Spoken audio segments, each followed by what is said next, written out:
श्री भक्तमाल का पावन चरित्र भाग 63। इसमें श्री नाभा जी के चरित्र वर्णन हम करेंगे।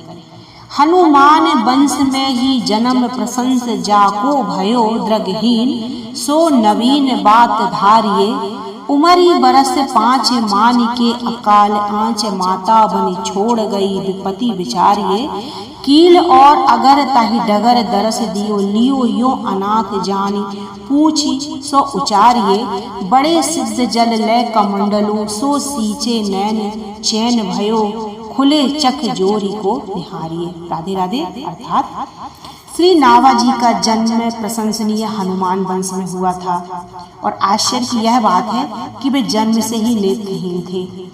जब इनकी आयु 5 वर्ष की थी और अकाल पड़ा था तो उनकी दुखित माता ने इन्हें वन में छोड़ दी। माता और पुत्र दोनों के लिए यह बहुत बड़ी विपत्ति थी। इसी आप लोग सोचिए कि देव योग श्री कील देव जी और श्री अग्रदेव जी उसी मार्ग से दोनों महापुरुष निकले। बालक नाभा जी को अनाथ जानकर दोनों ने पूछा। इसका उन्होंने उत्तर दिया कि वे बड़े भारी सिद्ध संत थे। उन्होंने अपने कमलंडू से जल लेकर नाभा जी के नेत्रों पर छिड़क दिया।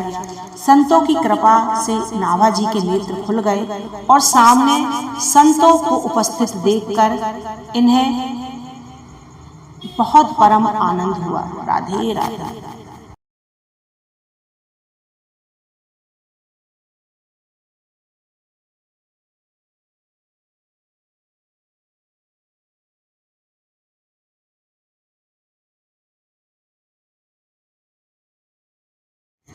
श्री भक्तमाल का पावन चरित्र भाग 64। इसमें हम श्री नाभा जी के चरित्र का वर्णन करेंगे। पाए परी आंसू आए कृपा करी संग लाए, कील आज्ञा पात्र मंत्र अगर सुनायो है। गलते प्रकट साधु सेवा सो विराजमान, जानी अनुमान ताहि टहल लगायो है।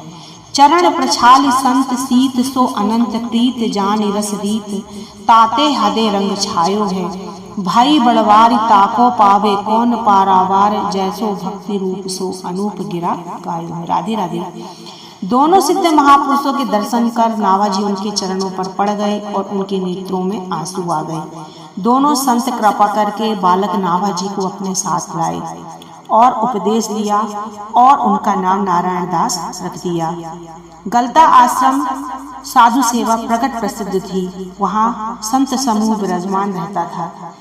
श्री अग्रदेव जी ने संत सेवा के महत्व को जानकर संत सेवा से ही समर्थ होकर जीवों का कल्याण करने वाला बनेगा, यह अनुमान कर नाभा जी को संतों की सेवा में लगा दिया। शीत प्रसाद का सेवन करने से श्री नाभा जी के संतों में अपार प्रेम हो गया। इन्होंने भक्ति रस की रीतियां जान ली। इससे इनके हृदय में अद्भुत प्रेमानंद छा गया। हृदय में भक्त भगवान के प्रेम की ऐसी अभिवृद्धि हुई कि जिसका और छोर भला कौन पा सकता है। इस प्रकार जैसे नाभा जी मूर्तिमान भक्ति के स्वरूप हुए, वैसे ही सुंदर वाणी से इन्होंने भक्तमाल में भक्तों के चरित्र को गाया है। राधे राधे।